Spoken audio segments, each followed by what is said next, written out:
വായ്നാറ്റവും മോണപഴുപ്പും നിമിഷ നേരം കൊണ്ട് മാറ്റാം. ഈ പേരയില മുറുക്കാൻ ഒന്ന് ചവച്ചാൽ മാത്രം മതി. ഈ ഒരു പേരയിലയ്ക്ക് ഭയങ്കരമായ ഔഷധ ഗുണമുണ്ട്.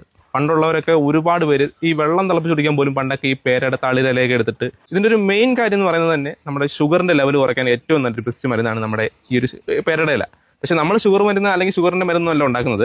നമ്മൾ ഉണ്ടാക്കുന്നത് നമ്മുടെ ഒരു വായിക്കകത്ത് ഉണ്ടാകുന്ന അസുഖം ഉണ്ടാവില്ല. പ്രത്യേകിച്ച് നമ്മുടെ ഒരു മോണപ്പഴുപ്പ്, പല്ലിന് കേടുണ്ടാവുക, വായുനാറ്റ്, അങ്ങനെയുള്ള പ്രശ്നങ്ങളൊക്കെ പലർക്കും ഉണ്ടാവും. അപ്പം കൂടുതലും വായുനാറ്റ് ഉണ്ടാകുന്ന നമ്മുടെ മോണപ്പഴുത്തിട്ടൊക്കെ ആയിരിക്കും. അപ്പോൾ ആ ഒരു മോണപ്പഴുപ്പിനെ നമുക്ക് പൂർണ്ണമായിട്ടും ഇല്ലാതാക്കാൻ നമ്മുടെ ഇങ്ങനെയുള്ള തളിര് പേരയിലുകൊണ്ട് പറ്റും.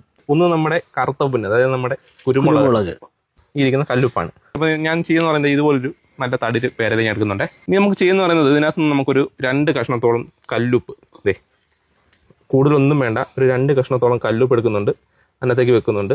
പിന്നെ ഈ പ്രഷറിന്റെ കുഴപ്പമുള്ളവർ കൂടുതലും ഈ കല്ലുപ്പിനെ ഒഴിവാക്കുന്നുണ്ടെങ്കിൽ അത്ര നല്ലതായിരിക്കും. അവർക്ക് ഗ്രാമ്പ് വേണമെങ്കിൽ ഉപയോഗിക്കാം. പിന്നെ നമുക്ക് വേണ്ടുന്നത് ഒരു രണ്ടെണ്ണം, കൂടുതലൊന്നും വേണ്ട, എരി കൂടുതലായതുകൊണ്ട് നമുക്ക് 2 ഈ ഒരു കുരുമുളകിന്റെ അരി എടുത്തിട്ടുണ്ട്. വെറ്റയൊക്കെ നമ്മൾ ചെയ്തിട്ട് നമ്മൾ പണ്ട് മുറുക്കാനൊക്കെ ഉപയോഗിക്കുന്നതിന് വിട്ട്, ഒരു മുറുക്കാനൊക്കെ എടുക്കുന്നതിന് വിട്ട് നമ്മൾ ഇങ്ങനെ ഒന്ന് മടക്കിയിട്ട് വായിക്കകത്ത് ഇടുക, ചവയ്ക്കുക. ഞാൻ കാണിച്ചു തരാം. വെറ്റില മുറുക്കുന്ന പോലെ വെറ്റില മുറുക്കുന്ന നല്ല ടേസ്റ്റാണ്. കാരണം പേരയുടെ ടേസ്റ്റ്, ഉപ്പിന്റെ ടേസ്റ്റ്, കുരുമുളകിന്റെ ടേസ്റ്റ്, ചെറിയ അടിപൊളിയായിട്ട് നമുക്ക് ഇങ്ങനെ ചവച്ചിരിക്കാൻ പറ്റും. ഇത് ഇറക്കുകയും ചെയ്യാം കേട്ടോ. ഇനി വായിക്കാത്ത ഒരു നാറ്റം പോലും ഉണ്ടാകത്തില്ല. കാരണം അത്രയേറെ നല്ല സ്മെല്ലാണ് നമ്മുടെ ഈ ഒരു പേരയിലേക്കുള്ളത്.